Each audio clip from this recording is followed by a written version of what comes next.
অনুরাগের ছোঁয়ার আজকের পর্বে দেখতে পাবেন দীপার কথা শুনে উর্মি রাগ করে সেইখান থেকে চলে যায়। তারপরে প্রবীর দীপাকে বলে লাবণ্যর কাছেও আত্মসম্মান সবার আগে। তারপরে সূর্য বলে আমার তো নিজের উপরে রাগ হয়, আমি তোমার কোনো সাহায্য করতে পারি না, তবে আমাদের মেয়েদেরকে নিজেদের মতো করে বাঁচতে দাও। অন্যদিকে উপরে এসে রুডি সোনার কাছে ক্ষমা চায় আর মনে মনে বলে তোমার বাবার মতো তোমার মা যদি চুপ করে না থাকে তবে আমি ওনাকেও হুইল চেয়ারে বসাবো। এইদিকে কৃষ্ণ যখন রূপাকে ফোন করে রূপা কৃষ্ণকে বলে আমার জন্য তুমি নিজের জীবনটা শেষ করে দিও না, তুমি আমাকে ভুলে যাও। তখন কৃষ্ণ বলে তুমি আমাকে ভুলতে পারবে? রূপা বলে আমি তো ভাবি আমি অনেক কিছু পারবো, কিন্তু শেষ পর্যন্ত পেরে উঠি না। দীপা ঠাকুরের কাছে এসে প্রার্থনা করে নতুন বছরে তুমি সবার ভালো করো। সকালবেলা রুডির মাথায় একটা প্ল্যান চলে সেই জন্য রুডি খুশি মনে সবার জন্য খাবার বানায়। দীপা সোনা সবাইকে খাবারটা খেতে বলে দীপা সূর্যকে নিয়ে বেরোচ্ছে। তখন সোনা বলে তুমি সবসময় আমার হাজব্যান্ডকে ক্রিমিনাল বানিয়ে দাও, ও যখন ভালো কিছু করে তখন একটু এপ্রিসিয়েটও তো করতে পারো। দীপা সূর্যকে নিয়ে ডক্টর দেখাতে বেরিয়ে পড়ে। তখন রুডি বলে আমাকে একটু বাড়ি যেতে হবে, বাড়িতে একটা পার্সেল আসবে। তখন সোনা বলে আমিও তোমার সঙ্গে যাব। রুডি বলে যতক্ষণ না বাবা মা তোমাকে বারণ করে বাড়িতে তুলছে ততক্ষণ আমি তোমাকে বাড়ি নিয়ে যাব না। এইদিকে ডক্টর সূর্যকে বলে আপনার নার্ভগুলো অকেজ হয়ে গেছে, সেই জন্য একমাত্র মিরাকেলই আপনাকে সুস্থ করতে পারে। বাইরে এসে দীপা সূর্য নিজেদের মধ্যে কথা বলছে। সেই সময় রুডি প্ল্যান করে সূর্য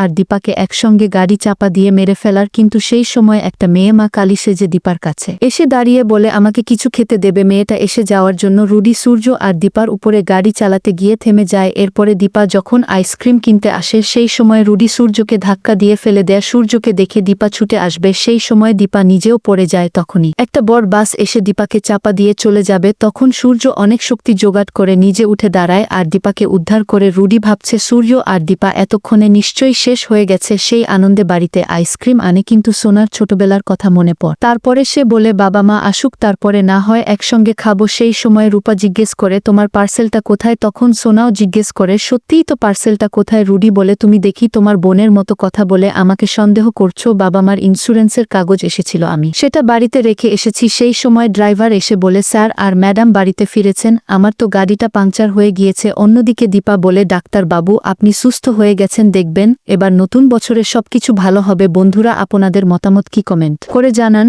আর পরবর্তী আপডেট পেতে অবশ্যই আমার চ্যানেলটি সাবস্ক্রাইব করুন।